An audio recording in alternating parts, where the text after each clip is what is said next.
The morning sun hadn't fully broken over Atlanta yet, but Marcus Turner could feel it coming. That heat that would make the asphalt shimmer by noon. He stood outside the McDonald's on Cascade Road with a warm breakfast in his hand and exactly $3.40 in his pocket. The sandwich was still warm. The coffee was still steaming. These small luxuries represented a careful calculation. Skip lunch today. Skip dinner tomorrow. Make it stretch until Friday's paycheck came through. Marcus was 42 years old, though his reflection suggested he'd lived more than that. Night shift work at the city's electrical grid maintenance had a way of aging a man. For the past 12 years, he'd driven through Atlanta's darkness, managing the infrastructure that kept lights on in thousands of homes, while his own house sat on the edge of darkness, metaphorically and literally. Last month, he'd almost missed the electric bill entirely. His daughter Amara was 11. She had her mother's eyes and her father's habit of noticing things that weren't said. That morning before he left for the early breakfast run, she'd asked him something that stayed with him. "Dad, are we good for lunch this week?" The practiced smile came automatically. "Yeah, we're good. Not a full lie. Not the full truth either." Good was a complicated word in their household. Marcus was reaching for his car door when the voice stopped him. "Can I have a bread?" He froze. The voice didn't chase him the way most voices did outside this McDonald's. It didn't rise with desperation. It didn't fall with practiced sadness. It didn't have the edge that came from survival desperation. It just stayed there, steady, quiet, certain, like the person asking had already accepted rejection before he even turned around. That wrongness made him turn. She sat on the curb by the corner. Not slouched, not sprawled the way someone broken by the streets usually sat. She was positioned upright. Her spine straight like habit had taught her that posture mattered. Her dress was a faded green torn at the hem. It hung on her frame like it had lost its grip on the woman wearing it. Her hair was rough, unbrushed, matted in places where weather and time had done their work. But her face didn't match the street. Marcus narrowed his gaze, studying her more carefully. Her features had a structure to them, high cheekbones, a sharp jawline. The kind of bone structure that suggested a sculptor had designed her. Even more unusual were her eyes. Those weren't lost eyes. Those weren't the confused, distant eyes of someone whose mind had checked out. Those were thinking eyes. Alert. Watching everything. Watching him specifically. And there was something else. She was sitting on that curb the way someone sits when they've made a decision. Not when they're waiting for one to be made for them. She wasn't pleading with her body language, wasn't performing desperation. She was simply waiting to see what kind of man he was. Marcus checked his pocket out of reflex, already knowing what he'd find. $3.40. Exactly enough for the breakfast he was holding. Not enough for two. That morning had started tight. Too tight. He'd stood in his kitchen staring at 2 eggs, like they were supposed to multiply if he looked long enough at them. Amara had walked in quietly, already dressed, her backpack hanging off one shoulder like she didn't want to complain, but also didn't want to pretend everything was fine. "Dad, are we good for lunch this week?" The practiced smile. The practiced lie. "Yeah, we're good." Now he was looking at a woman asking for bread, and all he had was $3.40. He looked back at her, and she was still waiting. Not desperate, not even particularly hopeful. Just waiting to see what he would do. Something shifted in Marcus then. Something that made him turn away from his car and walk back into the McDonald's. The line at McDonald's was short. Marcus ordered a bag, not the smallest bag, but not trying to overcompensate either. He got a breakfast sandwich, hash browns, and orange juice. The total came to $8.73. He handed over a $10 bill and watched the change drop into his hand. When he walked back outside, she was still sitting on the curb, In exactly the same position. He walked up to her and held out the bag. Here. She looked at the bag like it didn't belong to her world. For a moment she didn't take it, just studied it like she was trying to understand what accepting it would mean. You didn't have to do that, she said. Her voice was softer now, but controlled. The kind of control that came from practice, not from shyness. Marcus gave a small shrug. Yeah, I did. She took the bag carefully, like it might disappear if she moved too fast. Thank you, Marcus, he said. Anna, she replied. She opened the bag slowly, took a bite, then another. Then she stopped. Her expression didn't break, didn't show pain or sadness. But something shifted beneath the surface, something like recognition or memory. You okay, Marcus asked. She swallowed, her throat tightening just slightly. I forgot what hot food tastes like. That line stayed in the air longer than it should have.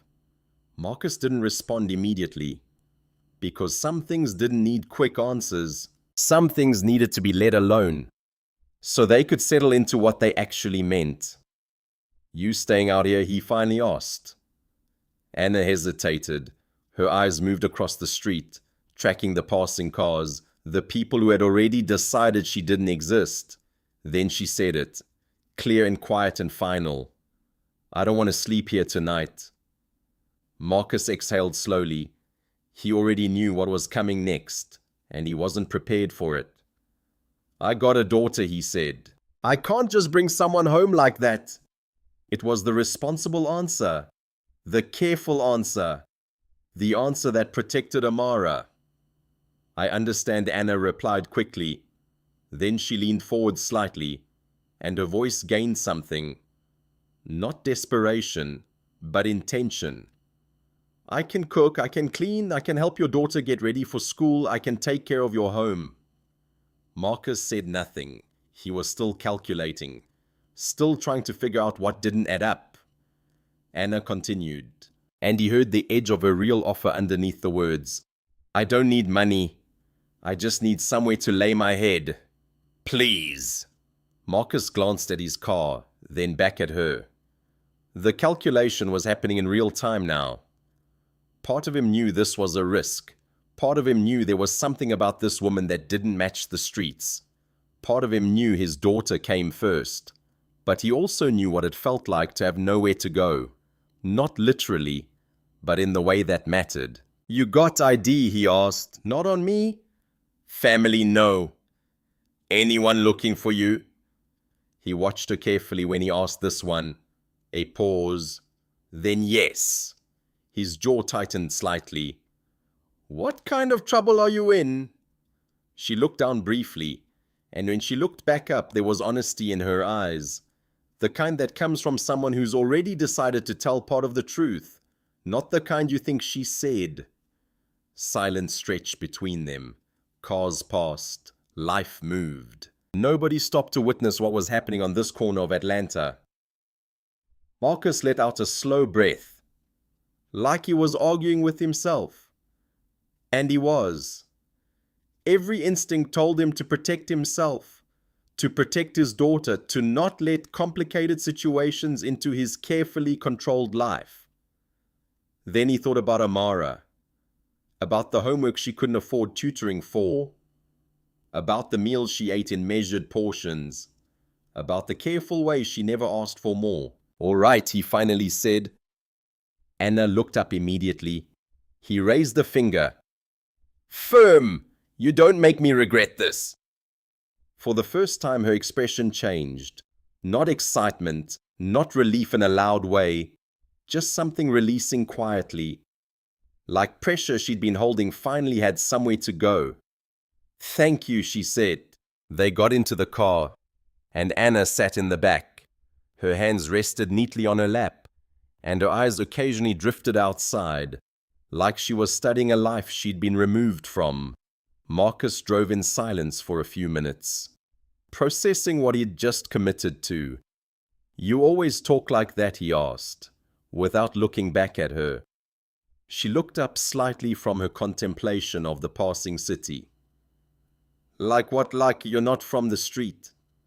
There was a faint pause. And then I'm not. Marcus let out a quiet breath. Yeah, I figured. And that was all he said about it. Not yet. Not now. The questions could wait until they were out of the car.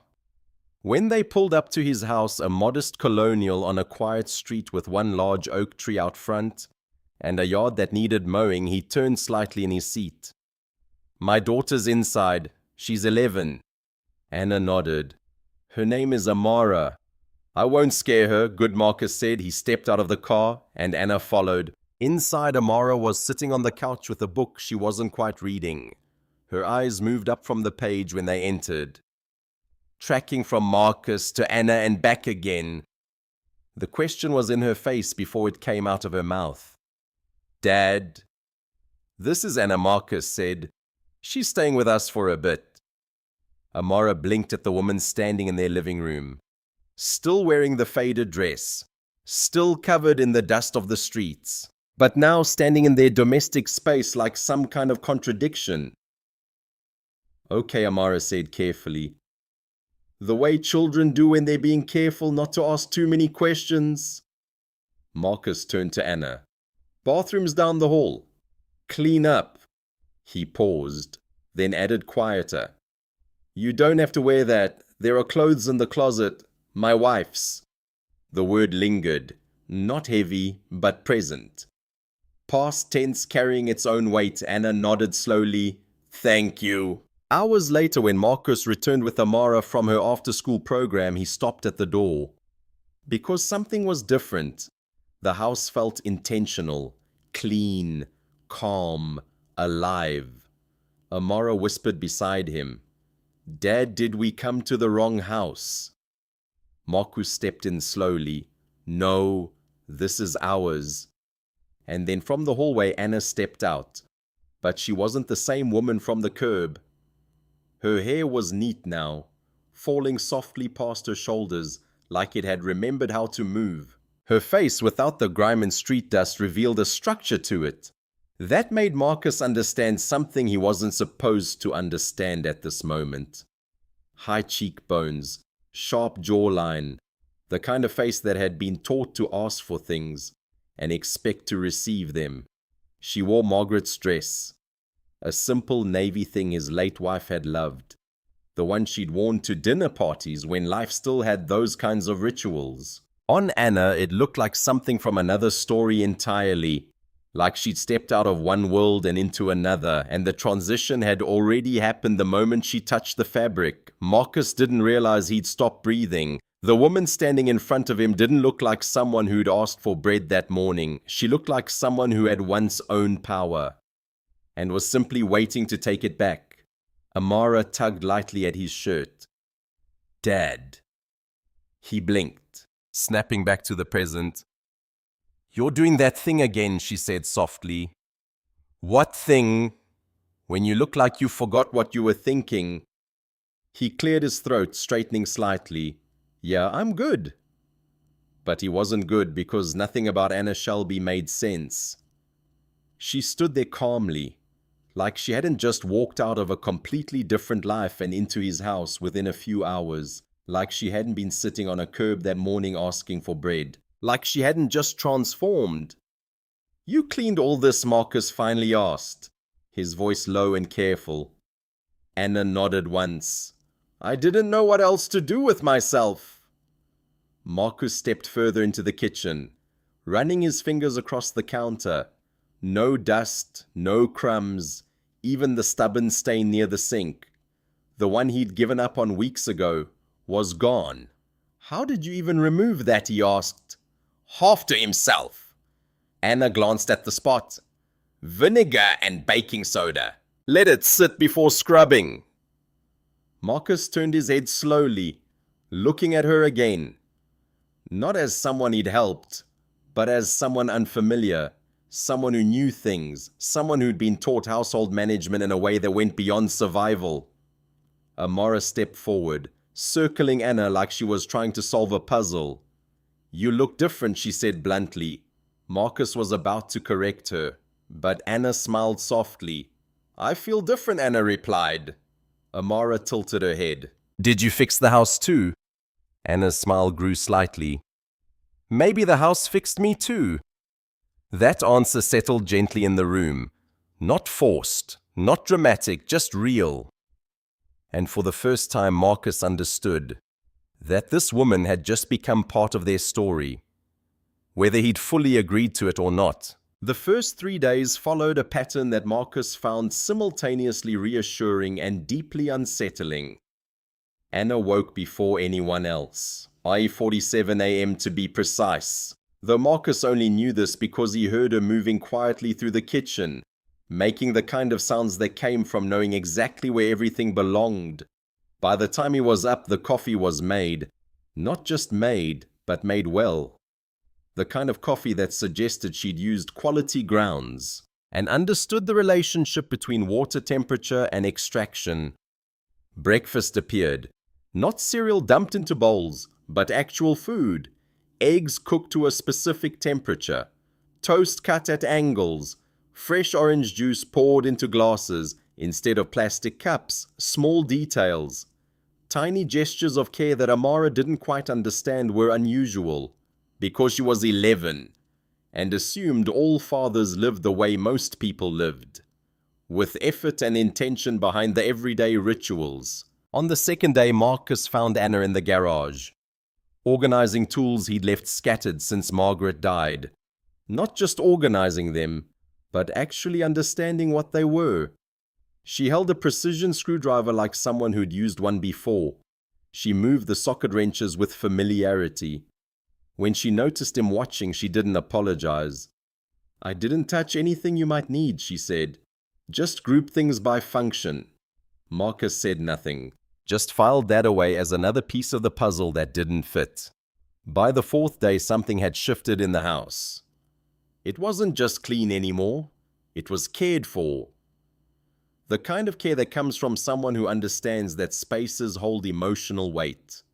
Margaret's things, the ones Marcus had been unable to pack away, had been treated with respect, dusted carefully, arranged thoughtfully, never moved far enough that he wouldn't recognize their positions. Amara had stopped being cautious and started being openly delighted. Anna helped with homework, not just providing answers, but actually teaching. She made Amara's favorite foods without having been asked what they were. She braided her hair in the morning without Amara having to ask. Moving with a kind of practice ease that suggested she had done this before. And Marcus watched all of it and tried to figure out what she was. On the evening of the fourth day after Amara was in bed, Marcus found Anna standing by the kitchen window, looking out at the darkened street. "You need something?" he asked. She turned, and for a moment she looked vulnerable in a way she hadn't before. "No, I was just thinking about how strange it is to be still," she said. "I've spent so long moving, so long strategizing, and now I'm just still." Marcus leaned against the counter. He was still trying to figure her out, but his resistance was weakening. She was here. She was helping. She was good to his daughter. Maybe the questions could wait. "Stillness is good," he said. "Stillness is healing." Anna turned to face him fully, and there was something in her expression that suggested she was deciding whether to trust him with something real. "I used to know that," she said quietly. "When I was younger, I knew that stillness mattered, but I forgot somewhere along the way. I built things, big things, and I convinced myself that motion was the same as meaning." Marcus didn't ask follow-up questions, he just listened. "One day," Anna continued, "I realized I was so busy moving that I couldn't remember why I'd started moving in the first place. There was a story in that statement, a whole life compressed into 3 sentences. Marcus heard it in the way her voice changed slightly at the end. Not sad exactly, but heavy with the weight of real things. "So what happened?" he asked. Anna turned back to the window. "Everything stopped. I lost everything. And when there's nowhere to go and nothing to move toward, you finally learn to stand still." That night, Marcus lay awake longer than usual, thinking about the woman sleeping in his guest room, thinking about how little he actually knew her, thinking about how much she already mattered to his daughter, thinking about the way she'd moved through his kitchen with the competence of someone who had never had to scramble or figure things out the hard way. She'd been running from something, that much was clear. But what scared him most wasn't what she'd been running from. It was how calm she seemed about having stopped running. One weekend, Marcus decided to push for answers. It started small. They were all at the dinner table. A moment that had become routine now. Amara was talking about school, about a history project, about the way her teacher was always annoyed at her for asking too many questions. Never apologize for questions, Anna said, and something in the way she said it made Marcus pay attention. This wasn't just conversational advice, this was something she believed in her bones. Questions are the only way to understand anything real. Did your parents teach you that? Amara asked innocently. Anna paused, and Marcus watched the pause happen. It was brief, barely a second, but it was there. No, Anna said finally. I learned that in a boardroom. Took me a long time to understand it applied everywhere. Marcus set down his fork. A boardroom, Anna's eyes moved to his, and he saw something happen behind them. Calculation, a decision being made, how much to tell, how much to risk. I used to work in a corporate environment, she said carefully. It was a long time ago. What kind of corporate environment? Marcus pressed. The kind where you spend most of your time trying to convince other people that your way is the right way, Anna replied. And very little time actually knowing if it is. Amara was picking at her food now, sensing the shift in conversation without understanding it. Did you like it? Marcus asked. At first, Anna said, I was very good at it. I had authority. People listened to me. I made decisions that affected thousands of people, and I told myself that was what success looked like. And now Marcus asked. Anna looked at Amara, then back at Marcus. Now I'm not sure I was any good at it at all. I think I was just good at convincing myself that motion was the same as meaning. There was that phrase again. Motion as meaning, a woman running from something, hiding in a working-class home, cooking meals and braiding hair and organizing garages like she was learning what stillness meant. Marcus didn't ask more questions that night, but he started watching her differently. He started noticing the way she moved through the world, like she'd been trained for something bigger.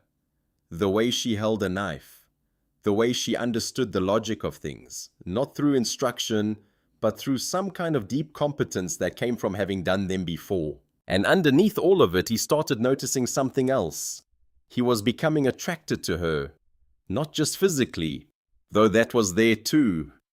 The way the light caught her face when she was concentrating, the way she moved with an easy grace that had nothing to do with the dress she was wearing, and everything to do with someone who'd been taught to move through the world with intention.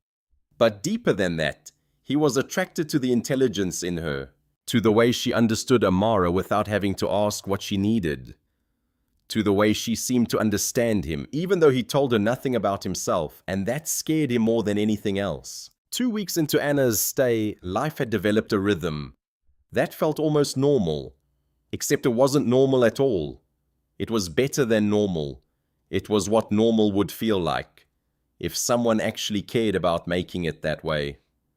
Marcus would come home from his night shift at 6:30 a.m., exhausted in the way that came from working while the rest of the world slept. He'd expect to find chaos, a daughter not yet ready for school, a house still in morning disorder. Instead, he'd find coffee ready, breakfast prepared, Amara already showered, already dressed, already prepared for the day ahead. Anna would have woken up hours before, moving quietly through the house, making sure everything was ready. She'd made a habit of disappearing after dropping Amara off at school, spending the daylight hours doing some kind of work that Marcus never quite understood. She'd return in the late afternoon, just before Amara got home, and she'd be there when his daughter walked through the door. It was the kind of domestic infrastructure that Marcus had been trying to construct alone for 3 years, and had failed to achieve. And Anna had done it, not just efficiently, but with what felt like genuine care. One afternoon about 3 weeks in, Marcus came home to find Amara at the kitchen table with Anna, and both of them were laughing. Real laughter, the kind that came from something actually funny, not forced or polite. What Marcus asked, setting down his work bag. "Tell him," Amara said to Anna between giggles. Anna was trying not to smile too big. "Your daughter has a gift for mathematical wordplay." She was just explaining a joke she made up about geometry. Amara straightened up, proud. A line walks into a bar and the bartender says, "Sorry, we don't serve your kind here." And the line says, "That's fine, I'm just passing through." Marcus groaned appropriately, and Amara laughed even harder. But what struck Marcus, what made him pause and really look at the scene in front of him, was how natural it looked. How right. As if Anna had always belonged in this kitchen, laughing with his daughter, making terrible math jokes. That night after Amara was in bed, Marcus found Anna on the back porch. She liked to stand there at night, looking out at the small yard, smoking nothing. He'd noticed she never actually lit anything. "Just breathing in the darkness. She's smart," Anna said without him asking. "Smarter than most kids her age. She sees connections other people miss." "Yeah," Marcus agreed, coming to stand beside her. "Her mom was like that too." Anna turned slightly. "Margaret, yeah." It was the first time he'd said his wife's name in conversation with Anna. It felt like a small risk. "What was she like?" Anna asked, and Marcus could hear genuine curiosity in the question, not performative. Not the kind of curiosity that was trying to seem sympathetic, actually wanting to know. She was... Marcus paused, trying to find words for someone he'd loved for 15 years and lost for 3. She was the kind of person who made things matter. Small things, birthdays, terrible jokes. The way she'd notice when someone was sad before they knew themselves. He swallowed. "She would have liked you." It was a dangerous thing to say. It opened a door that Marcus wasn't entirely sure he should open. But Anna just nodded slowly, accepting the compliment without deflecting or minimizing it. "I would have liked her too," Anna said quietly, "for making you, for making Amara." By the 4th week, something had shifted in how Marcus and Anna existed together. They'd moved past the transactional phase, her cooking and cleaning, him providing shelter, into something more complex. Conversations that lasted longer than necessary, moments where their hands would almost touch, and neither of them moved away. It happened on a rainy afternoon. Amara was at school, Marcus had the day off, and had stayed home. Anna was making something in the kitchen, some kind of complex sauce that required patience and attention. "Why do you care so much?" Marcus asked. Anna didn't look up from what she was doing. "About what this? Us." "Amara. You could have left. You could have found somewhere easier." Anna set down her spoon. She was quiet for a long moment, and when she spoke, her voice was different, more real, less controlled. "I've spent a lot of my life in spaces where people care about me because of what I can do for them," she said. "Because of my title, my authority, my ability to make things happen. And I convinced myself that was the same as being cared about." She turned to face him. "But it's not. It's just extraction with better manners." "So what changed?" Marcus asked. "You did," Anna said simply. "Amara did. You let me help you not because you needed someone to help. You had been managing. You would have kept managing. You let me help because you saw someone who needed to help. You gave me something to do that mattered because you understood that sometimes being useful is the same as being seen." Marcus stepped closer. The kitchen suddenly felt smaller than it was. "That's not what this is," he said quietly. "What you're doing here, that's not just about being useful." Anna met his eyes. No, she agreed. It's not. The space between them was loaded now, charged with something that had been building for weeks. You know I don't know who you really are, Marcus said. You know that. I know, Anna replied, and I know you don't care enough to push for answers yet, but someday you will, and that's going to hurt.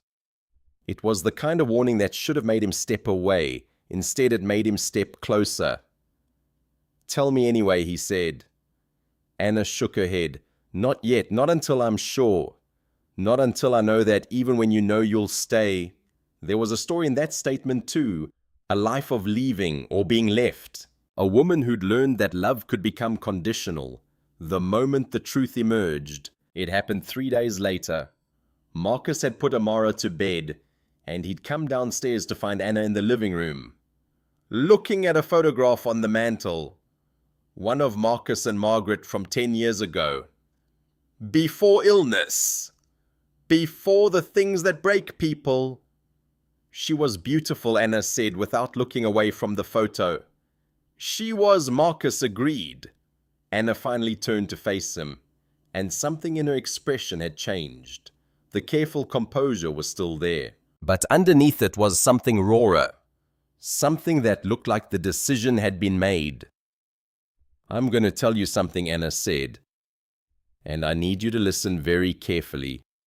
What I'm about to do, I'm doing because I need to know if you'll stay. Not if you like me. Not if you're attracted to me. I need to know if you can actually stay. Marcus understood in that moment that he was being tested in a way he'd never been tested before. Anna reached up, her hand finding his face. Her skin was soft, in a way that suggested care, lotion, the kind of gentle maintenance that came from someone who had been taught to value herself. She drew him down toward her, and he let her. He was tired of questions. He was tired of protecting himself from the possibility of being happy. The kiss wasn't rushed. It wasn't built on months of tension or desperate wanting. It was careful, deliberate. The kind of kiss between two people who understood that trust had to be established before anything else could matter. When they pulled apart, neither of them looked away. I didn't think I'd feel like this again, Anna said softly, her voice barely above a whisper. Marcus ran his thumb across her cheekbone. Careful, reverent, like touching something precious. Then don't overthink it, he said. She smiled. Not guarded, not calculated, just real. And for the first time, Marcus wondered if real was something she'd learned to forget. If the woman standing in front of him had spent so long being strategic, that being authentic had become foreign. 5 days later, Marcus was putting away laundry when he found it. The envelope was expensive, heavy paper, the kind you don't just pick up at a drugstore. It had a name written on the front in careful, precise handwriting. D.S. Marcus froze. D.S. Diana something. Diana. Shelby, no. That couldn't be. Shelby was such a specific name. The kind of name that belonged to people in magazines, not women sitting on curbs asking for bread. But his hands had already opened the letter before his mind caught up to tell him to stop. The text was short, professional, the kind of communication that had been drafted and redrafted by lawyers. Diana. The situation is contained. Evidence has been recovered. Your accounts will be unfrozen pending final judgment. We're expecting resolution within weeks, not months. You can stop hiding. Richardson Marcus read it 3 times, trying to make sense of the words. Evidence, accounts, judgment. This wasn't a letter from someone's past employer offering a job back. This was something legal, something significant, something that required lawyers to handle. He folded the letter carefully and put it back exactly as he'd found it, but his mind was already racing through the implications. She wasn't just someone who'd lost a job. Something had happened. Something large enough to freeze accounts and require lawyers. Something large enough that she'd needed to disappear. That evening when Anna came into the kitchen where Marcus was pretending to read the news, he watched her differently, looking for clues, signs, evidence of a woman who was waiting for something. She noticed immediately. What she asked. Nothing Marcus said, but his jaw was tight, and Anna, intelligent enough to read subtext in the way that came from years of high-stakes conversations, knew he was lying. "Marcus," she said carefully, coming to sit beside him. "Whatever you're thinking, I'm not thinking anything," he said. But he was. He was thinking that she'd never actually told him the truth. Not a lie, just an incomplete version. He was thinking that she'd been in his house for 5 weeks, and he still didn't know who she actually was. He was thinking that the risks he was taking were larger than he'd realized. Anna nodded slowly. Then she went back to the kitchen and continued making dinner. Her hands steady, but her eyes distant. But Marcus saw it, the tremor in her fingers, the first crack in the composure, and he understood that she was waiting for him to ask. Waiting for the other shoe to drop, waiting for the moment when the truth would come out and everything would change. He didn't ask, not that night, but the silence between them shifted.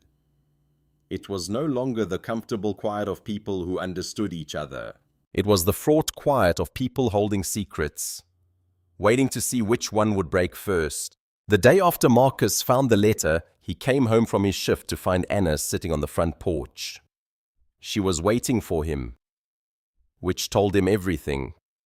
Anna didn't wait. Anna moved.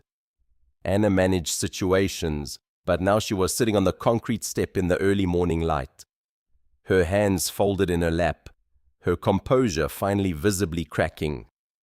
Marcus sat down beside her without a word.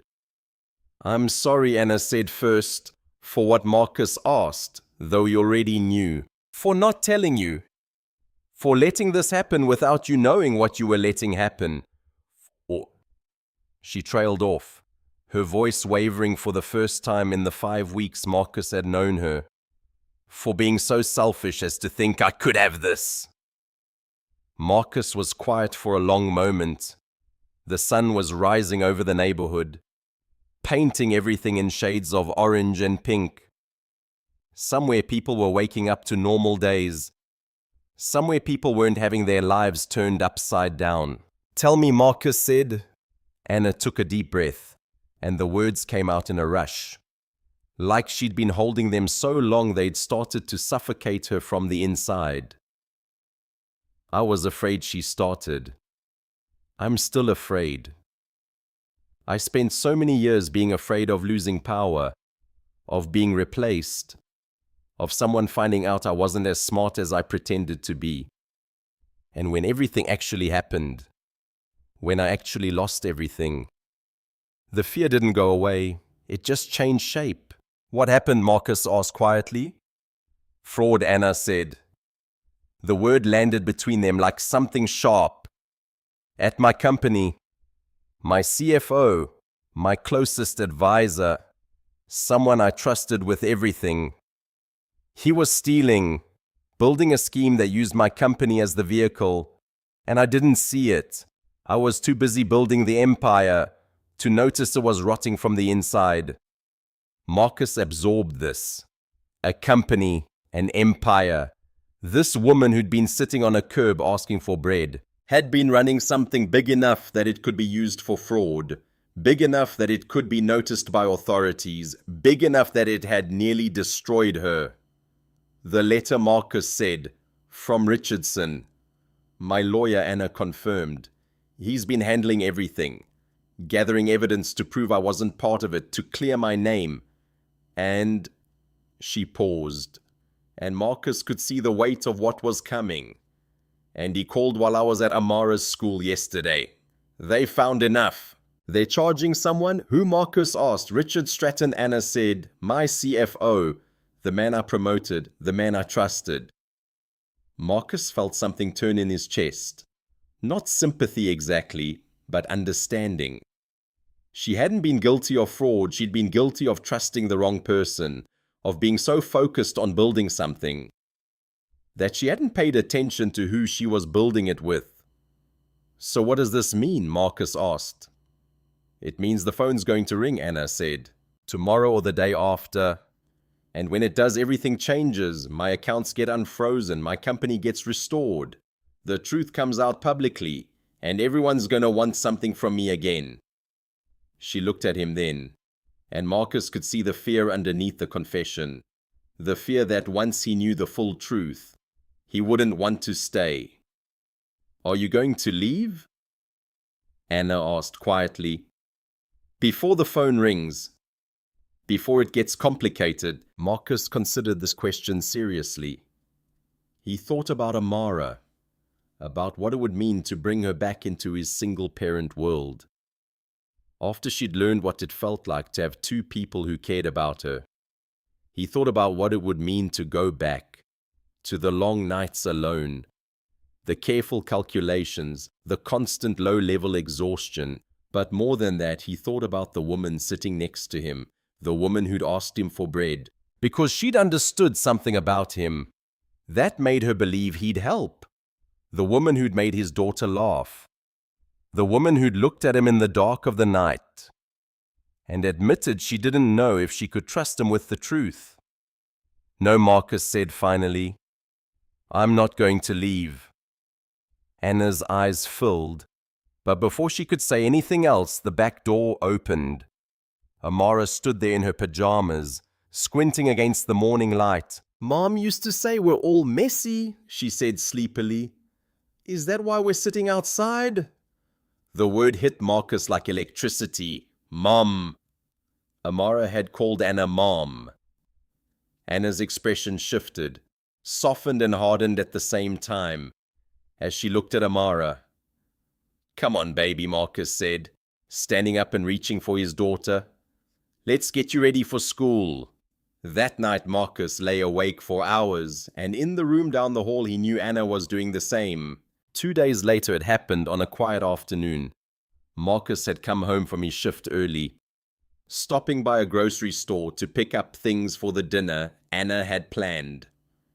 He was putting the groceries away when Amara came in from school, dropping her backpack by the door with the kind of carelessness that suggested she felt safe here, that this was home.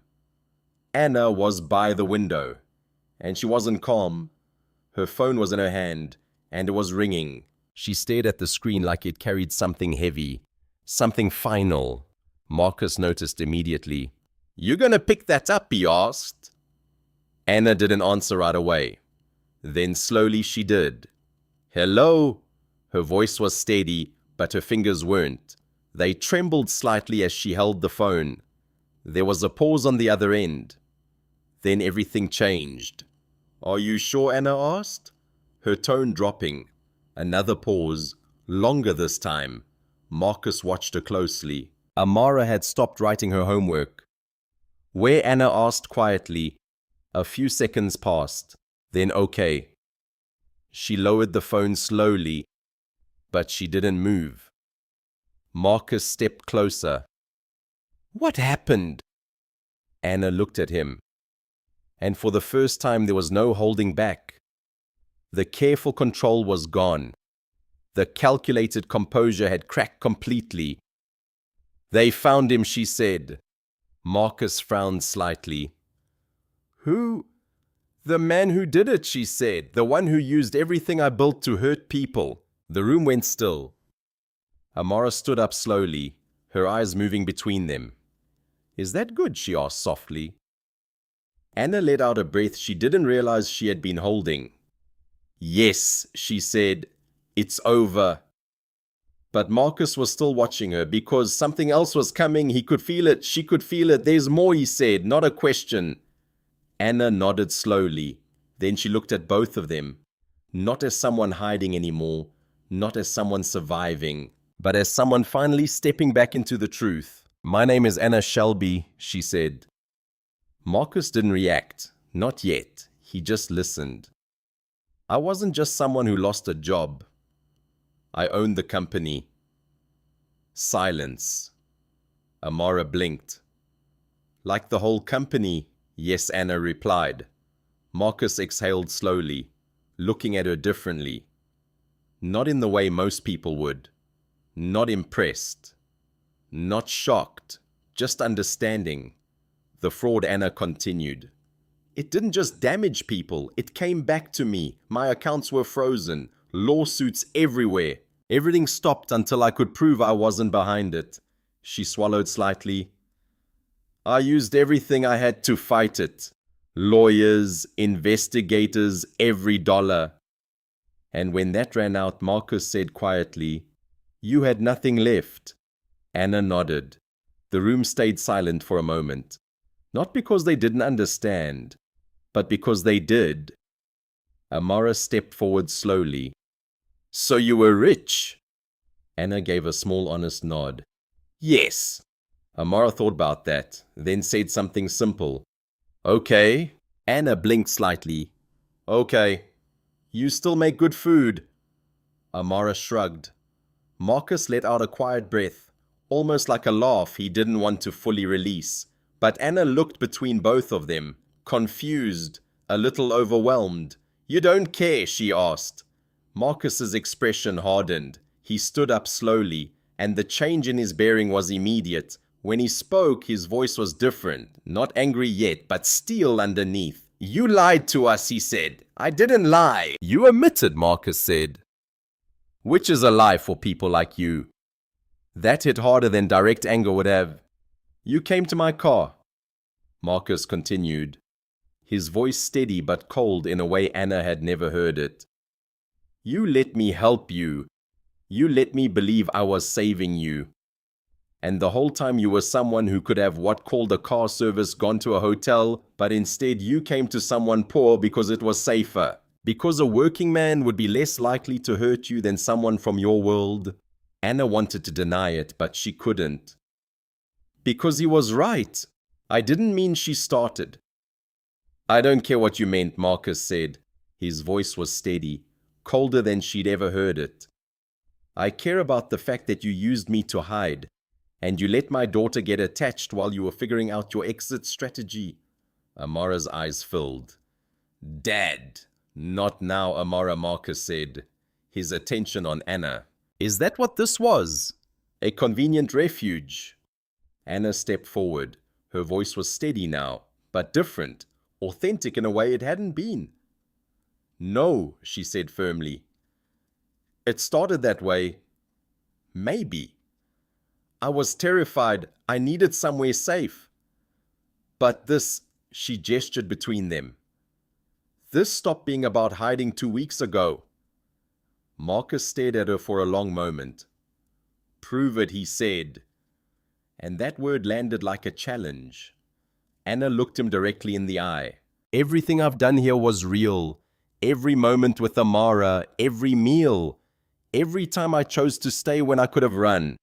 I could have taken money. I had access to accounts my lawyers didn't know about. I could have disappeared. But I chose to be here. With you. Until the phone call, Marcus said. Until I had to face what happened. Anna corrected. Until I could stop running long enough to admit that I wanted to stay. The space between them was loaded, not with attraction anymore, with the possibility of something deeper. Or something broken. I need to think, Marcus said finally. And he walked out of the room, leaving Anna and Amara alone in the kitchen. Amara looked up at Anna, her young face serious. Is he going to make you leave? Anna sat down slowly, because she didn't have an answer. For the first time, she genuinely didn't know. News broke publicly within 48 hours, the investigation that had been running quietly in the background for months suddenly became headline news. Billionaire CEO vindicated in $200 million fraud case.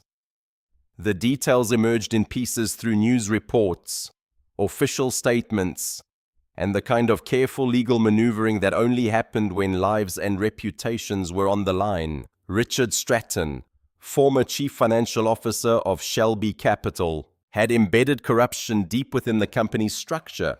Over the course of 6 years, he'd used Anna's name, her authority, her reputation, to execute a scheme that moved money through subsidiary accounts, falsified documentation, and ultimately defrauded investors of over $200 million.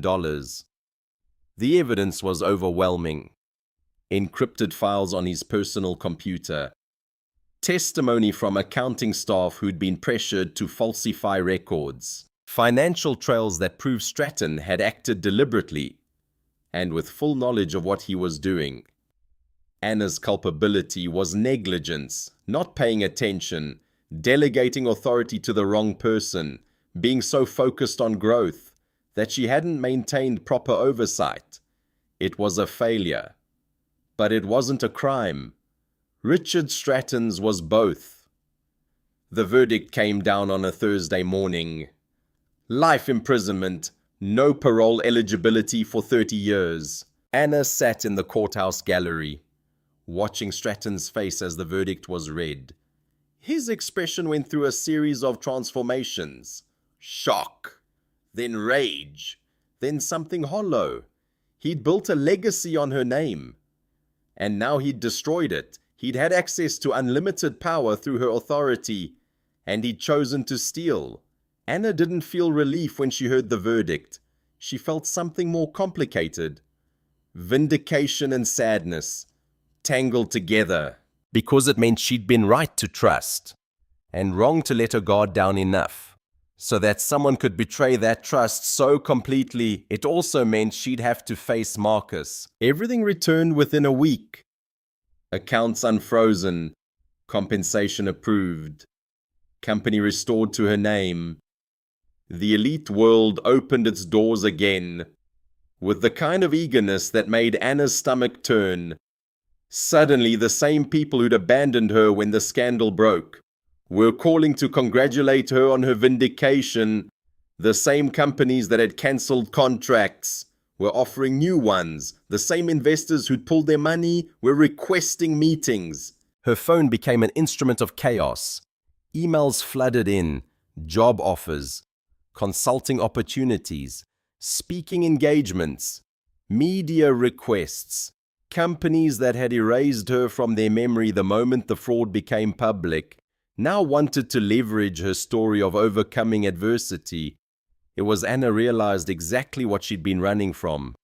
She sat on the couch in Marcus's living room.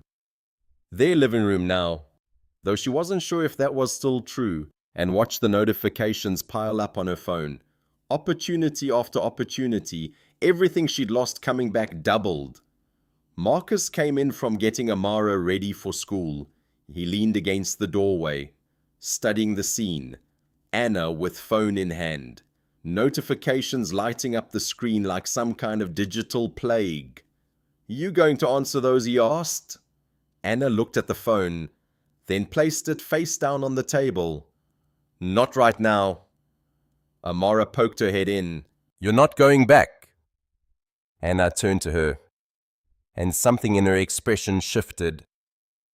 "I will, eventually, but not the way I was going back before." Marcus studied her, waiting for the real answer. "What does that mean?" he asked. Anna looked at both of them. "Clear, certain. It means I'm not building a life that makes me lose myself again," she said. And the next morning, after another sleepless night, she made the calls. Marcus found her on the back porch at dawn. She'd been there since sunrise, based on the cold coffee in her hands. Her hair was up in a messy knot, and she looked smaller than she usually did. Or maybe he was just seeing her clearly for the first time, since everything had exploded. He sat down next to her without a word. The porch was quiet, just the sound of early morning birds and distant traffic. "I was angry yesterday," Marcus said, his voice careful and measured. "And it was fair anger. You did use us, even if you didn't mean to." "I know," Anna replied, "but here's what I kept coming back to," Marcus continued. "You could have lied all the way. You could have let me find out from the news. You could have disappeared and we'd have never known what happened. But instead you told us because you didn't want to lie to us anymore." Anna's throat tightened. That's not forgiveness, Marcus said. Forgiveness would be if I didn't feel what I felt yesterday. If your lie didn't sting. If I didn't have to wrestle with the fact that I helped you because I wanted to be the good guy. And you let me because you needed that. He turned to face her. But here's what I figured out last night, he continued. We both got something real out of that exchange. You got safety. I got to remember who I am when I'm helping someone. Not out of obligation, but out of choice. You let me choose you, and then you showed up every single day and proved that choice mattered. Anna's eyes had filled with tears, but she wasn't crying. Just the physical response to emotion finally being allowed to exist. I'm not forgiving you because you deserve it, Marcus said. His voice was steady now, more sure. I'm choosing to move forward because the alternative is losing you, and I'm not willing to do that. He reached over and took her hand. What about Amara? Anna asked. Her voice was smaller than it had been. She heard us fighting, Marcus said. She understands what you did, but she also understands that people are complicated and that sometimes the people we love make mistakes, and that love doesn't mean forgetting the mistakes. It means deciding to stay anyway. Anna's shoulders shook slightly. But I need something from you, Marcus said. Anything, Anna whispered. Don't promise me you won't lie again. That's not real. Instead, promise me that if you're going to hide something, you'll tell me before it explodes. Promise me you'll let me be part of your truth, even when your truth is complicated. Anna looked at their joined hands, then squeezed once. Hard. I promise, she said, and she meant it, in a way that felt like stepping onto solid ground for the first time. The calls came the next morning. Diana's lawyers, Diana's CFO, Diana's board of directors, the new board, the one that had been put in place during the scandal, and had actually done their jobs. Anna sat in Marcus's office. He'd finally let her use it as her own, with her phone on speaker, and made decisions that changed everything. I'm restructuring, she told them. Part-time only. I'm going to be focused on governance and oversight, not growth. Find a new CEO. Someone who understands ethics before expansion. I want a restitution fund established. Not PR. Not looking good.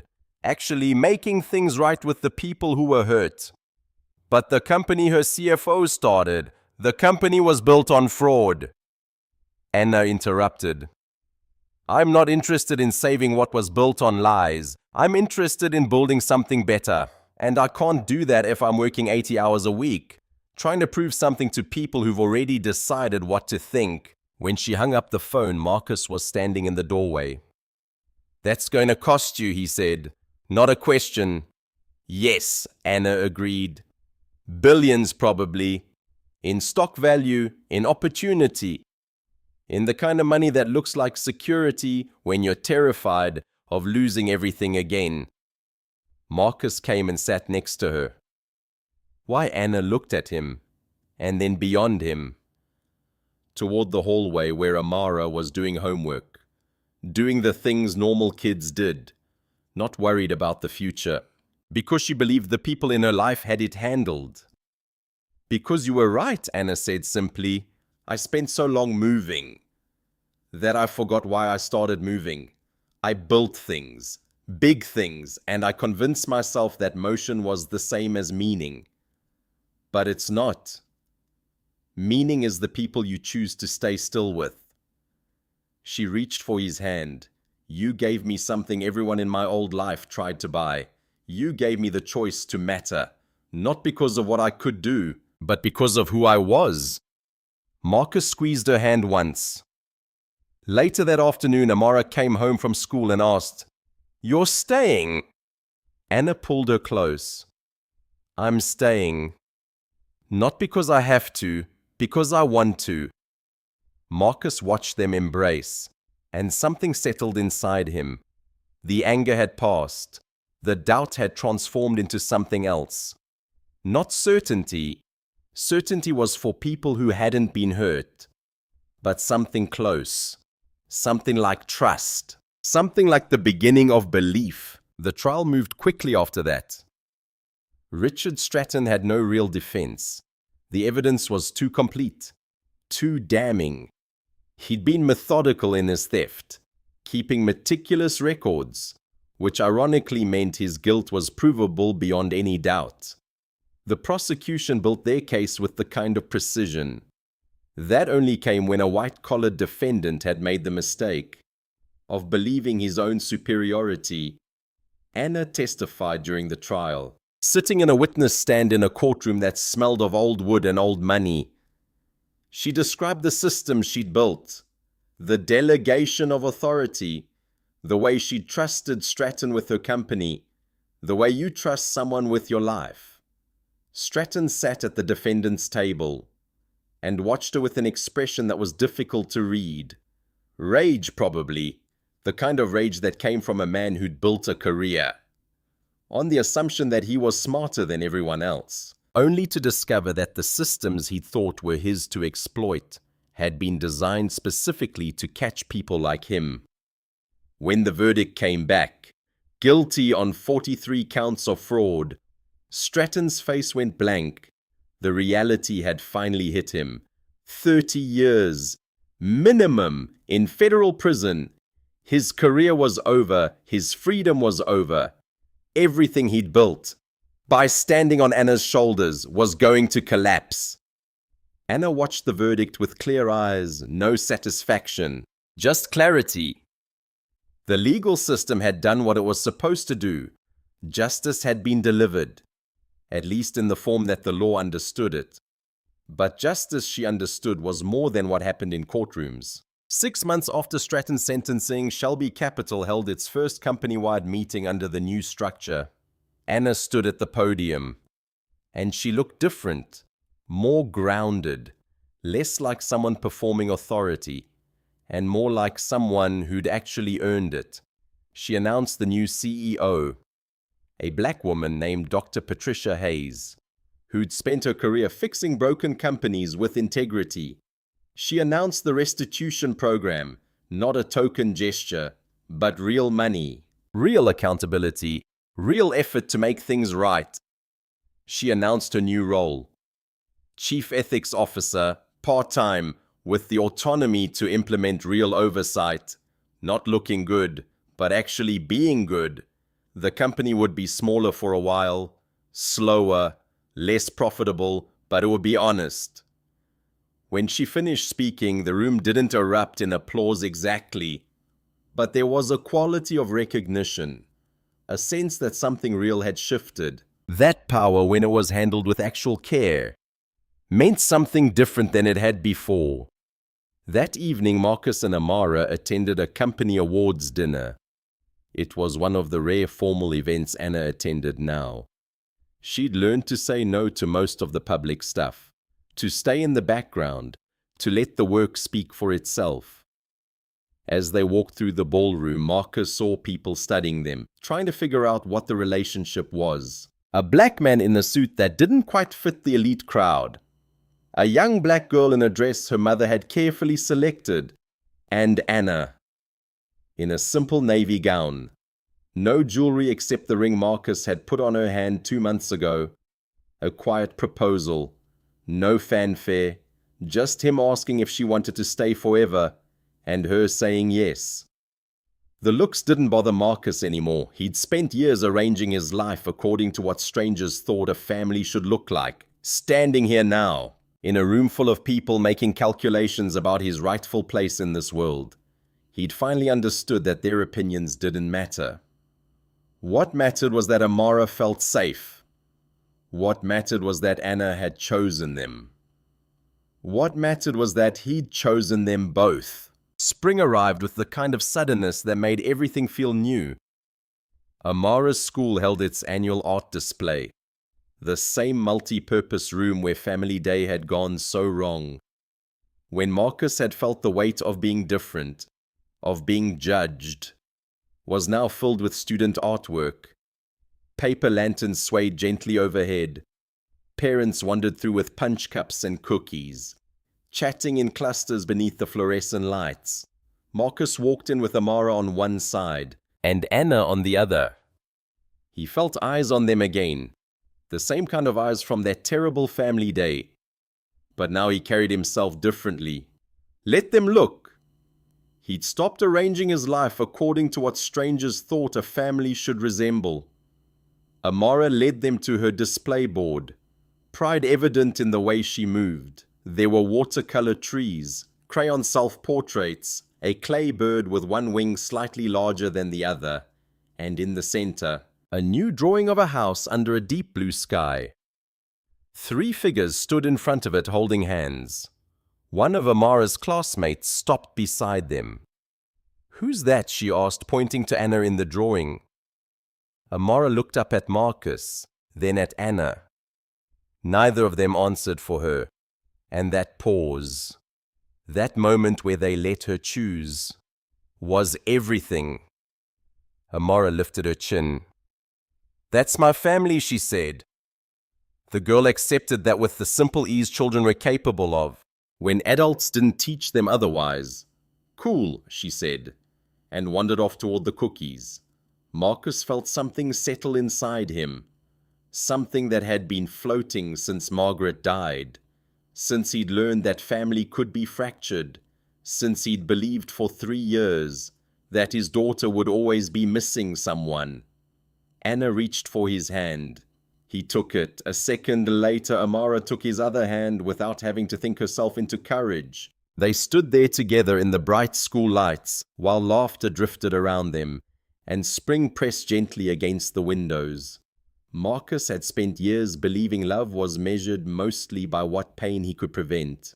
Standing there, hand in Anna's, Amara leaning against his side, the drawing of their family on the wall in front of them. He understood something better. Love was also measured by who returned, who told the truth, who did the hard work to become safe, who chose over and over not to let fear make every decision. Love was the woman who asked for bread, because she'd calculated that some people were worth the risk. Love was the man who took that risk, even though every calculation told him he couldn't afford to.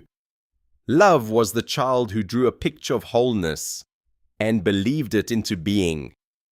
Sometimes a family begins with loss, sometimes it begins with survival, and sometimes it begins the moment someone refuses to walk away, when leaving would be easier.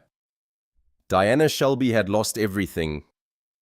In doing so, she'd found everything that actually mattered, and she wasn't willing to lose it again. The house was quiet the way it got in the early mornings.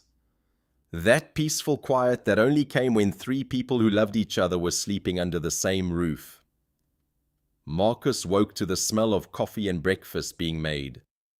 Not out of obligation anymore, but out of the kind of love that expressed itself through action, through the small gestures of care. When he came downstairs, Anna was there, making eggs the way Amara liked them, pancakes with the good syrup, fresh squeezed orange juice in actual glasses, instead of plastic cups, the kind of breakfast that said, "I'm staying. I chose this. I want to be here." Amara came down still half asleep and found her place at the table without being told. This was home now, not because it was perfect, nothing real ever is, but because it was chosen by all of them. As Marcus sat down and took the cup of coffee Anna handed him, he thought about the woman he'd picked up off a curb 11 months ago, about the journey from "can I have a bread" to "that's my family," about how love, real love, wasn't about saving someone. It was about recognizing that everyone you meet is fighting a battle you know nothing about and choosing to matter anyway. His phone buzzed. A text from Amara's school about the spring concert. Anna squeezed his shoulder as she passed, a quiet moment of partnership. This was what forever looked like, when forever was actually chosen. Outside Atlanta was waking up to another day.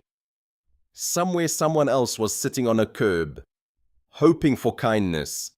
Somewhere someone else was hiding from a truth they'd have to face eventually. But here, in this quiet kitchen, there was just love, just family, Just the simple, extraordinary miracle of people who could have destroyed each other, instead choosing to heal. And that was enough. If this story stayed with you, subscribe our channel for more stories about grace, second chances, and the quiet courage it takes to love well. Because it matters. These stories matter. They remind us that the most powerful moments in our lives aren't the ones that happen in public. They're the ones that happen in quiet kitchens, on back porches at dawn, in the space between two people deciding that the risk is worth it. Marcus learned something that year, something that no one could have taught him. Love doesn't ask you to be perfect, it asks you to be present. Anna learned something too. That power without integrity is just weight. But integrity with presence, with actual care, that's what builds something that lasts. And Amara, she learned the simplest truth of all. That family isn't about who you start with. It's about who chooses to stay. So if you're out there, feeling like you don't belong anywhere, like you're asking for more than anyone's willing to give, remember this, there's always someone willing to take the risk. If you're willing to be honest about who you are, there's always someone ready to build something real. If you're willing to do the work, subscribe our channel. Because we believe in these stories, we believe in the power of second chances, we believe in the quiet courage it takes to love well, and we know, from watching thousands of you, that you do too. Thank you for listening. We'll see you next time.